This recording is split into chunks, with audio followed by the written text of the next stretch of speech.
Hi everyone, this is Anu again, and today I wanted to do a little video on one of my paintings. I am currently 3/4 done with it and hopefully done with it soon, but I just wanted to show you the layers that go into my painting and give you some tips that you can hopefully use for your own paintings. So, and also excuse my messy studio. It is what it is. So anyways, let's get started. So one thing I really want to emphasize before getting started, and it's to me one of the most important things that I have to work on as well constantly, it is that reality and what is in your mind don't always have to collide. Like you can take inspiration from a subject as a reference photo or a subject matter, but it doesn't have to be exactly the same. It can be completely different from, not completely different, well, again, it can be very different in execution.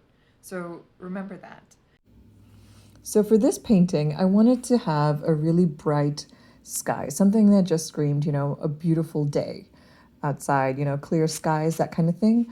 But I've used a lot of turquoises and blues over here, and these are colors that I would, if I wanted a bright sunny day, these are colors that I would generally use on a sky. So the conundrum was, how do I solve that? So over here, I started off my base layer with a blue, something that's very similar to this. I started it over here, and I don't know if you can see, but right here is what that color basically was. And then on top, I layered various shades of lilac and purple. And over here, I went full for like just the slightest tint of purple, but it's a lot of white in there. So what that does is it just kind of melts away at the blueness. Like it gives a little bit of an additional story to the blue, but you still have the vibe of a very warm, sunny day. And so this is something that you might want to take into consideration if you're working with two very similar values. How to push color is just knowing how to push color really helps tell the story that you're going for.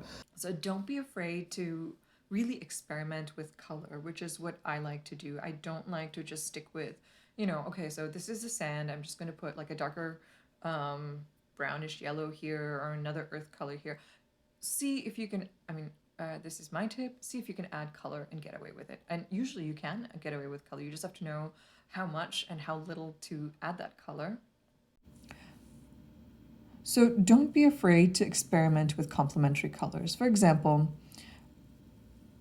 over here I've got yellow, which symbolizes the brightness of the sun. It's the bright light hitting it over there, and it's warm and it's really, really inviting. And that's the feeling that I wanted. Now over here, I used purple, and I used that for the shadow. And I'm going to follow through with the yellow and the purple throughout the painting. When I create highlights or shadows, I always see if I can add a complementary color in there and see if I can get away with using it and how much I can get away with using it, because it just adds a little bit of intrigue and a little bit of, it just arrests your gaze there for a second. So my third tip, and one that I use all the time, regardless of what medium I'm using, is repetition. Repetition of colors. Repeating a color is something that is it's a very good way of unifying your painting, because I don't just have those blues, those turquoises over here. I actually have them even in the sky right around here. And then they're also there back in my balloons. Believe it or not, I have a fleck of it here and there in the hair as well, and I will go back to that later. And, once I actually work on the sand and the background, I'll probably add in a little bit, just a little bit of that very light turquoise, just to give it a little bit more oomph and a little bit, just a unifying feel to it. So don't be afraid to use the same colors over and over in different ways.